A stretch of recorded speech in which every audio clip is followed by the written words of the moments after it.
പിന്നെ ചിഹ്നം പറഞ്ഞ് വോട്ട് ചോദിക്കേണ്ട കാര്യം മാത്രമേ ഉണ്ടായിരുന്നുള്ളൂ. ബാക്കി മുഴുവൻ സഖാവ് ഇവിടെ പറഞ്ഞു. അവിടെ അങ്ങനെ ഗിയർ ചേഞ്ച് ആ. പിന്നെ second litre, third litre, fourth litre, fifth litre പോക്കാണ് പോലെ. പിന്നെ തിരിച്ചു വന്നിട്ടില്ല. ഇനി ഇത്രയധികം ജനങ്ങൾ ഇവിടെ തിങ്ങി നിൽക്കുന്നത് ഒരുപക്ഷെ എന്നെ കാണാനായിരിക്കില്ല, മറിച്ച് നിങ്ങൾക്കൊക്കെ നിങ്ങളുടെ MLA സ്നേഹം കൊണ്ടും ആദരവ് കൊണ്ടും ഒക്കെ തന്നെ ആയിരിക്കുന്നത് തീർച്ചയായിട്ടും എനിക്ക് മനസ്സിലാക്കാൻ സാധിക്കും. MLA എന്നും ഈ വണ്ടിയിൽ പോണതല്ലേ, ഒരു പുതുമയില്ല. അപ്പൊ എനിക്കൊരു പുതുമയാണ് MLA ബോർഡൊക്കെ വെച്ചിട്ട് അങ്ങനെ ഞാനിവിടെ വന്ന് MLA വണ്ടിയിൽ ഇറങ്ങി. പക്ഷെ ഈ ആളുകളും ഈ ആൾക്കാരുടെ സ്നേഹമൊക്കെ കണ്ടപ്പോ മോനെ ഇവിടെ വന്നിട്ട് ഇനി മറ്റേ സ്വാഗത പ്രസംഗം സത്യം പറഞ്ഞാൽ ഇനി എന്റെ കാര്യം പറഞ്ഞിട്ട് ചിഹ്നത്തിൽ വോട്ട് ചെയ്യുന്ന ഒരു സാധനം ചോദിക്കേണ്ട കാര്യം മാത്രമേ ഉണ്ടായിരുന്നുള്ളൂ. ഇനിയിപ്പൊ ഞാൻ അത് ചോദിക്കാൻ കോന്നിക്ക് വരേണ്ടി വരുമോ? സ്നേഹം മാത്രമേ ഉള്ളൂ, വോട്ടൊന്നും കിട്ടില്ല എന്നല്ലേ പറയുന്നു.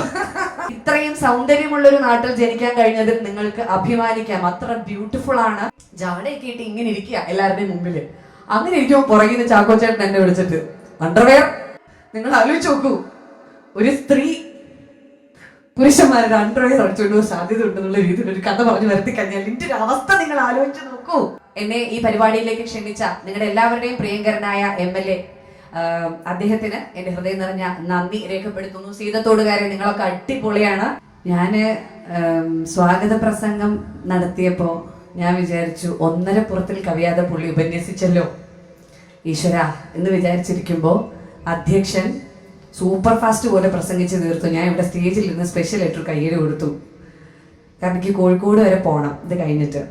അപ്പൊ ഇതിനെ കുറിച്ചൊക്കെ സംസാരിച്ചു. ഞാൻ ജനീഷ് MLA അടുത്തു. ഇത്ര നേരം ആയതിൽ ഇപ്പൊ ശരിയാക്കി തരാന്ന് പറഞ്ഞിട്ടാണ് ജനീഷ് MLA എൻ്റെ അടുത്ത് പറഞ്ഞത്. ഞാൻ 1 മണിക്കൂർ ചോദിച്ചു എന്നൊക്കെ പറഞ്ഞിട്ട് പുള്ളി അത്രയൊക്കെ പറയുന്ന കേട്ടപ്പോ ഞാൻ വിചാരിച്ചു അങ്ങനെ 1 മണിക്കൂർ നവിക്കും പക്രുവിനും ഒക്കെ സംസാരിക്കേണ്ടത് കൊണ്ട് ഇതിന്റെ ഔപചാരികമായ ഉദ്ഘാടനം നിർവഹിച്ചതായി പ്രഖ്യാപിച്ചുകൊണ്ട് ഞാനിവിടെ നിർത്തുന്നു. നന്ദി, നമസ്കാരം എന്ന് പറയുന്നു വിചാരിച്ച് ഞാൻ അങ്ങോട്ട് കാത്തിരിക്കെ അവിടെ അങ്ങനെ ഗിയർ ചേഞ്ച് ആ. പിന്നെ second litre, third litre, fourth litre, fifth litre പോക്കാണ് പോലെ. പിന്നെ തിരിച്ചു വന്നിട്ടില്ല.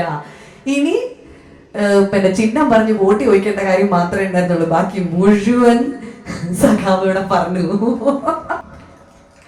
പക്ഷേ ഇത്രയധികം ജനങ്ങൾ ഇവിടെ തിങ്ങി നിൽക്കുന്നത് ഒരുപക്ഷെ എന്നെ കാണാനായിരിക്കില്ല, മറിച്ച് നിങ്ങൾക്കൊക്കെ നിങ്ങളുടെ MLA സ്നേഹം കൊണ്ടും ആദരവ് കൊണ്ടും ഒക്കെ തന്നെ ആയിരിക്കുന്നത് തീർച്ചയായിട്ടും എനിക്ക് മനസ്സിലാക്കാൻ സാധിക്കും.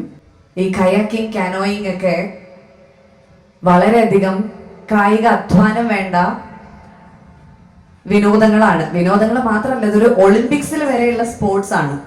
അപ്പൊ ഞാൻ അദ്ദേഹത്തോട് ചോദിക്കുകയായിരുന്നു, ഇങ്ങനെ ഒരു ഫെസ്റ്റിവൽ ഒരു ദിവസം ഇവിടെ നടത്തിയപ്പോ നമുക്ക് ആലോചിക്കാൻ പറ്റുന്നുണ്ടോ? നമ്മളൊക്കെ ഇവിടെ ഇരിക്കുന്ന മുതിർന്ന പല ആൾക്കാർക്കും കായലിലേക്ക് അങ്ങോട്ട് പോയി കഴിഞ്ഞാൽ നീന്തി തുടിക്കാനൊന്നും ഒരു ബുദ്ധിമുട്ടുണ്ടാവില്ല. ഉണ്ടോ? നിങ്ങൾക്കൊക്കെ കായലെ വെള്ളം നീന്തൽ എന്നൊക്കെ പറഞ്ഞാൽ ഇത്രേ ഉള്ളൂ, നിസ്സാര പണിയാണ്. അപ്പോ ഈ വെള്ളത്തിൽ കിടന്ന് നീന്തി തുടിച്ച് മീനിനോടൊപ്പം നീന്തിയ നിങ്ങൾക്ക് ഓരോരുത്തർക്കും അസാധ്യ കായിക ബലമുണ്ട് എന്നുള്ളത് നമ്മൾ പലപ്പോഴും തിരിച്ചറിയാതെ പോകുന്നു. അങ്ങനെ തിരിച്ചറിയാതെ പോകുന്ന ഒരു പുതുതലമുറ നമുക്കുണ്ടാവരുത്.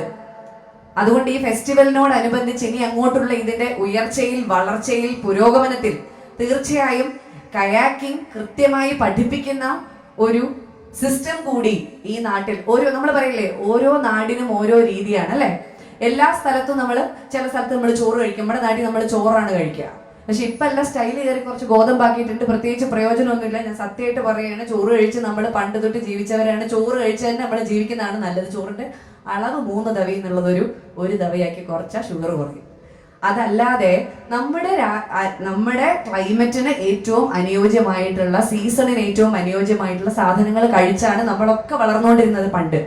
അപ്പൊ ആ സിസ്റ്റം പോലെ തന്നെയാണ് ഏത് നാടാണോ ആ നാട്ടിൽ എന്തൊക്കെയാണ്. ഇപ്പം എൻ്റെ നാട്ടിലുള്ള ആൾക്കാർക്ക് ഇത്രയധികം സ്വിമ്മിങ് അറിയില്ല. കാരണം അവിടെ ഇത്രയും ആറും തോടും നദികളൊന്നും ഇല്ല. അപ്പൊ ഇങ്ങനെയുള്ള ഒരു സ്ഥലത്ത് ജീവിച്ച നമ്മുടെ മുന്നിലുള്ള, അതായത് നമ്മളെക്കാൾ കുറച്ച് മുതിർന്ന ആൾക്കാരൊക്കെ വളരെ സിമ്പിൾ ആയിട്ട് എത്രയോ മണിക്കൂറുകൾക്ക് നീന്താൻ പറ്റും. പക്ഷെ ഒന്ന് ആലോചിച്ച് നോക്കിയാൽ നമ്മുടെ ചെറിയ മക്കൾക്ക് ചിലപ്പോൾ ആറും തോടൊക്കെ കണ്ടാൽ പേടിയായിരിക്കും, അവർക്ക് നീന്താനൊന്നും ചിലപ്പോൾ പറ്റില്ല. പക്ഷേ അവരുടെയൊക്കെ ഉള്ളിലും ഈ ജീനുണ്ട്. ഇത് സിമ്പിൾ ആയിട്ട് ചെയ്യാൻ പറ്റുന്ന ഒരു ജീൻ അവരുടെ ഉള്ളിലുണ്ട്. അതുകൊണ്ട് തന്നെ ഇവിടെ ഒരു കയാക്കിങ്ങിന് ഒരു പ്രോപ്പർ ഇൻസ്റ്റിറ്റ്യൂഷൻ, ഒരു പ്രോപ്പർ സ്റ്റഡി, അതിന് പഠിക്കാൻ വേണ്ടിയിട്ടുള്ള ഒരു സംവിധാനം കൊണ്ടുവരാൻ നമ്മുടെ ബഹുമാനപ്പെട്ട MLA മുൻകൈ എടുത്ത് നടത്തുകയാണെങ്കിൽ ഒളിമ്പിക്സിൽ വരെ പോവാൻ സാധ്യതയുള്ളൊരു ഒരു ഒരു ഒരു വലിയൊരു ഐറ്റമാണ് കയാക്കിങ്, കനോയിങ് ഒക്കെ. അതൊക്കെ നമ്മുടെ നാട്ടിൽ നിന്ന്, നമ്മുടെ കേരളത്തിൽ നിന്നുള്ള കുട്ടികൾ പോയി പ്രൈസ് വാങ്ങി വരുന്ന ഒരു നിലയിലേക്ക് നമ്മൾ കാണും. അങ്ങനെ ഒരു നാളെ ഉണ്ടാവും.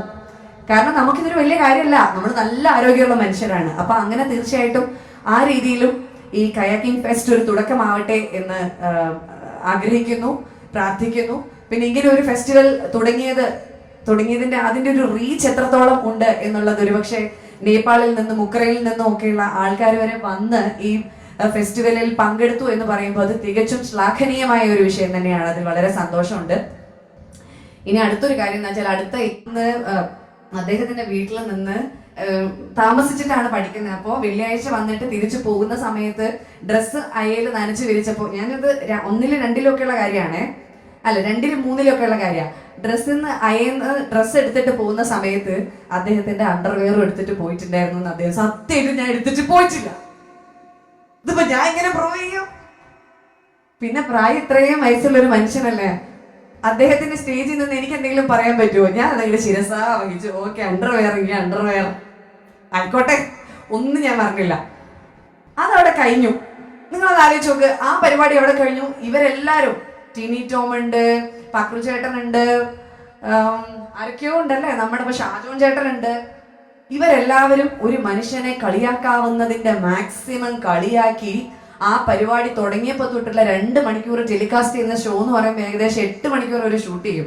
ഈ 8 മണിക്കൂറിനിടയിലും പൊട്ടിന് പീരിടുന്ന പോലെ അണ്ടർവെയർ അണ്ടർവെയർ അണ്ടർവെയർ എന്ന് പറഞ്ഞുകൊണ്ടിരുന്നു. അത് ഞാൻ സഹിച്ചു. കാരണം ഇപ്പൊ കിട്ടിയൊരു വിവരമല്ലേ, ഒരു സന്തോഷം ഉണ്ടാവും, ഒരു ഉൾപ്പുളകം കൊണ്ടോട്ടെ എന്ന് ഞാൻ വിചാരിച്ചു. അതിന് ഞാൻ ക്ഷമിച്ചു. അത് കഴിഞ്ഞ് അമ്മ അസോസിയേഷന്റെ കഴിഞ്ഞ കൊല്ലത്തെ, ഇത് കഴിഞ്ഞ കൊല്ലം നടന്ന കാര്യമാണ്, അമ്മ അസോസിയേഷന്റെ മീറ്റിങ്ങിന് ഞാൻ ഇങ്ങനെ പോയി ജാടയൊക്കെ ഇട്ട് ഇങ്ങനെ ഇരിക്കുക എല്ലാവരുടെയും മുമ്പില്. അങ്ങനെ ഇരിക്കുമ്പോ പുറകിൽ നിന്ന് ചാക്കോച്ചേട്ടൻ എന്നെ വിളിച്ചിട്ട് അണ്ടർവെയർ അണ്ടർവെയറോ, ചാക്കോച്ചൻ എങ്ങനെ പറഞ്ഞു ഈ അണ്ടർവെയർ കഥ? അപ്പൊ എന്താന്ന് വെച്ചാ പക്രുചേട്ടൻ അവിടെ ഇരുന്നിട്ട് പുള്ളിയുടെ ചുറ്റുവട്ടത്തിൽ ആ റേഡിയസിൽ ഇരിക്കുന്ന എല്ലാ നടന്മാരുടെ അടുത്തും ഞാൻ അണ്ടർവെയർ അടിച്ചുകൊണ്ട് പോകാൻ സാധ്യതയുള്ള ഒരാളാണ് എന്നൊരു കഥ പറഞ്ഞു പരത്തി. നിങ്ങൾ ആലോചിച്ച് നോക്കൂ, ഒരു സ്ത്രീ പുരുഷന്മാരുടെ അണ്ടർവെയർ അടിച്ചുകൊണ്ട് പോകാൻ സാധ്യത ഉണ്ടെന്നുള്ള രീതിയിൽ ഒരു കഥ പറഞ്ഞു വരുത്തി കഴിഞ്ഞാൽ ഇതിന്റെ ഒരു അവസ്ഥ നിങ്ങൾ ആലോചിച്ച് നോക്കൂ. അതിൽ നിന്ന് രക്ഷപ്പെടും. ഇപ്പൊ നിങ്ങൾക്ക് യഥാർത്ഥ കാര്യം മനസ്സിലായില്ലേ? എല്ലാവർക്കും മനസ്സിലായില്ലേ? എന്റെ ഭാഗത്ത് വല്ല തെറ്റുണ്ടോ? 7ാം ക്ലാസ്സിൽ 7 വയസ്സിലോ 8 വയസ്സിലോ ഇനി അബദ്ധത്തിൽ തോർത്തുമുണ്ട് എടുത്ത വഴിക്ക് ഒരു അണ്ടർവെയർ വന്നു എന്നിരിക്കട്ടെ, ഞാൻ തിരിച്ചുകൊണ്ട് കൊടുത്തിട്ടുണ്ടാവും. മാഷ് ഒന്ന് പറഞ്ഞു, അവള് തിരിച്ചുകൊണ്ട് തന്നു എന്ന് പറഞ്ഞു. പക്ഷെ ഇവരത് വിട്ടിട്ടില്ല. ഇവരാ എടുത്ത അണ്ടർവെയറോട് കൂടി നിർത്തിയിരിക്കുക, ചില മാധ്യമ പ്രവർത്തകരെ പോലെ. അപ്പോ ഇന്നിവിടെ പക്രുചേട്ടൻ ഉണ്ട് എന്ന് പറഞ്ഞപ്പോ തന്നെ ഞാൻ ഗസ്റ്റ് ഹൗസിൽ നിന്ന് ചായ കുടിച്ച് പുറത്തേക്ക് ഇറങ്ങിയപ്പോ ഞാൻ പറഞ്ഞു, പൊന്നു ചേട്ടാ ദയവ് ചെയ്ത് കോന്നിയിൽ വന്ന് എന്നെ നാറ്റിക്കരുത്, ഈ സീതത്തോടുകാരുടെ മുമ്പിൽ കൂടെ എന്റെ അണ്ടർവെയർ കഥ പറയരുത്. ഞാൻ ഇവന് വന്നുകൊണ്ടിരുന്ന വഴിയിൽ ആലോചിക്കായിരുന്നു, ഇവിടെ വന്നിട്ട് എന്ത് സംസാരിക്കും, എങ്ങനെ പോയാലും മൂപ്പരാൾ എന്നെ നാറ്റിക്കാനുള്ള എല്ലാ സാധ്യതയുണ്ട്. അപ്പൊ ഞാൻ വിചാരിച്ചു, ഞാനിത് മുന്നോട്ട് അങ്ങ് ഇട്ട് കഴിഞ്ഞാൽ ഇതായിരിക്കും പുള്ളി വീട്ടിൽ നിന്നേ പ്ലാൻ ചെയ്ത് കൊണ്ടുവന്നിരിക്കുന്നത്. ഓ ഇവക്കിട്ട് അണ്ടർവെയർ കഥ കൊടുക്കാം, ഇനി എന്ത് അണ്ടർവെയർ കഥല്ലോ. അപ്പൊ പുള്ളി ഇറക്കിയിട്ട് ഞാൻ പുള്ളിയുടെ വണ്ടി വന്നു. ഞാൻ അതിൽ ഇരുന്നത് കൊണ്ട് പുള്ളിയെ എന്തോ മീറ്റും ഒക്കെ പേടിച്ചിട്ടാന്നു നിന്റെ ഒപ്പം ഇരുന്നില്ല, ഭാര്യനെ കൂട്ടി വിട്ട് എന്റെ കൂടെ.